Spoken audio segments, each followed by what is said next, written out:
the Bay. I'd like to bring to the stage the writer of the Bay, Michael Wallach. Let's hear it.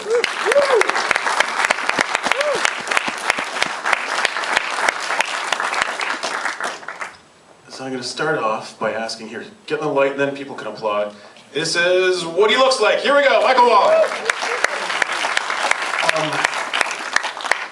Someone said on Twitter earlier, Barry Levinson, poor director. It's going to take a long time for people to get used to that. How did this project come about? Yeah, it's pretty awesome to see Barry get into this genre and really go for it. Even before I get to how it started, just seeing him on the set being like, can we do something scarier? Can we do something crazier? You're like, yeah, sure. Barry lives in Maryland. You know, he's famous for all of his Baltimore pictures. He was asked to do a documentary about the disaster that is the Chesapeake Bay. And so we started doing some research and found that Frontline had done a documentary on the Chesapeake Bay, and it was really good. And he didn't really feel like he could do anything better than that, and nobody really cared. You know, the documentary came out, some people saw it, nothing changed. So he was, you know, trying to figure out how to scare people into learning something about what's going on and thinking about it. And so he thought, well, what the hell, let's do a horror movie. And so he called and said, can we do a horror movie about water pollution in the Chesapeake Bay? And we went from there. It was interesting, last night he was just going to introduce the film and then come back at the end for the Q&A, but he sat down and watched the film with the audience.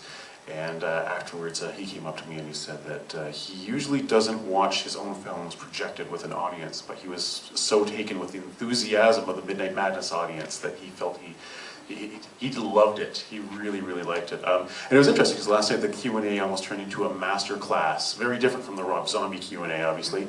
A Masterclass about making cinema, about working between the different formats, and then also talking about the environmental perils of feeding steroids to chickens so they develop in 48 days, and how 40% of Chesapeake Bay is dead.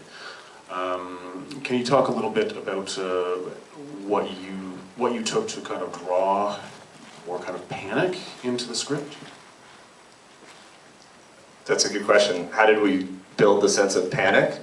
I think that's actually where the fact that we shot it on 21, Barry said 21, I think it's actually 29 different cameras that we used, that he used to shoot the film. And the fact that we had all these different perspectives to shoot from gave us a sense of chaos. And you would never get the whole picture of any particular story because nobody would be in a security camera for that long. Nobody would stay in the antique store for that long. So I think the fact that no particular camera could stay on anybody for a long time was it helped us, hopefully if it worked, create this sense of just chaos and confusion, and we don't know where we are, who we're following, and I think that was the biggest step. And then just trying to build a sense of not knowing what's going on, and the cops don't know what's going on. And, but just to go back to what you were saying about the science, all of the science in this film is real, except for the fact that isopods don't actually go into human bodies. But everything else is real. These weird parasitic isopods are showing up in our water now. They're showing up because of overfishing. If you eat sea bream, they're now being found in 40 to 50% of all sea bream.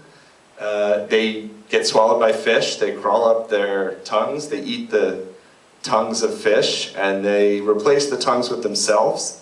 And the fish keep living, and these things just burrow their way out of their bodies, or they stay there. The Chesapeake Bay is 40% dead.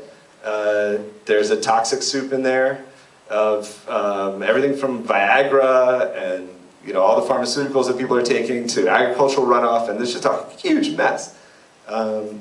So that was just startling to us as we continued to research how bad the Bay was. And to me, that's terrifying. And then in terms of creating a sense of panic, one of the big things that Barry didn't mention yesterday was that one of the inspirations for this film was a documentary that almost nobody's seen called 3 Shots That Killed JFK. And it's all the footage from the day that Kennedy was killed. And Barry's a huge movie hound. I mean, he pulled this out of nowhere, and I'd never heard of it, and nobody I've ever talked to has ever heard of this film. But you could see the way the whole city of Dallas was always a step behind the news. There's always something happening that was more incredible than anybody was expecting. So, you know, you hear these shots fire, and then you figured out that the shots had been fired at Kennedy. And then Kennedy's on the way to the hospital, and then slowly the news starts to, everybody thinks that he's going to be okay, and then the news comes out that he's dead. And then all of a sudden there's news that the shooter could be around, and you see the cops scrambling everywhere looking for the shooter. So this sense that when you're capturing things in real time, you're not with the story, you're always a step behind the story, was a really interesting inspiration. Do we have any questions from the audience?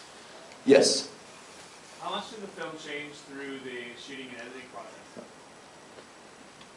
It kept developing. I mean, it changed enormously. We went from conception to shooting script in like less than 2 months, and then shot the film in 19 days, and then edited it for a really long time. And it changed significantly at every step. You know, I would send, the first draft I sent to Barry was like 90 pages, and he said, Mike, the first 50 pages are amazing, throw out the other 40 pages. And then we went from there. And then as we shot, I think, you know, one thing that we really tried to, that Barry really was focused on, and we were all focused on, was how do we create those jump out scares? Those jump out scares are actually really fun. And it would be kind of dull to not have any of those moments, but, you know, besides seeing the little isopods crawl out of your body, you know, water can't really do anything to you. You know, like there's the body of water that's poisonous. You know, you can't really go running from a glass of water. And so to us, the sense of dread was pretty easy to build, but the actual scares, those moments of real horror, of shock, that really developed a lot throughout the script and throughout the shooting, because sometimes you shoot something and you think it's going to be a big scare and you're not really sure. And then the editor, Aaron Yanis, just did an unbelievable job cutting. And then a lot of the scares happen when you cut it and then you add the music. It really works. So I mean, I don't know if anyone was scared when like the eye opened, when Donna sees the eye open. But until we added the music to that, that just was corny. You know, it's just, oh wow, the eye opened. There's nothing really freaky about that. But then when you add these other elements, hopefully it all works together. Some really nice kind of sublime moments in the film which kind of build the dread, like the still shot of the guy jumping from the dock, and it's just like hanging, and you're expecting it to kind of like click, and you're going to see the rest of like a video, but it's just such an ominous picture almost. Do we have anyone else here? It's incredibly bright, so if you have a question, I have a question. Yell it out. I'm curious about the casting because I didn't know any of the people. So is it deliberate to go with unknown, fresh faces, or Yeah, was that part of the budget that you couldn't go for bigger names?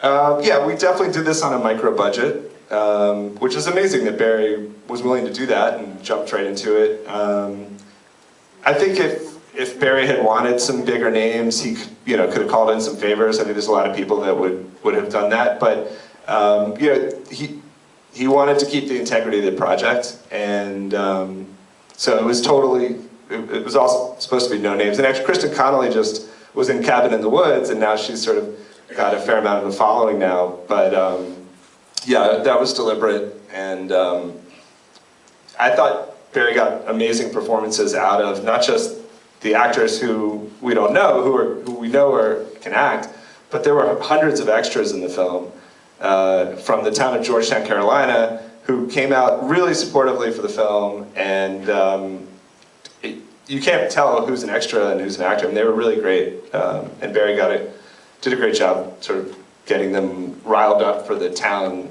scenes and so on.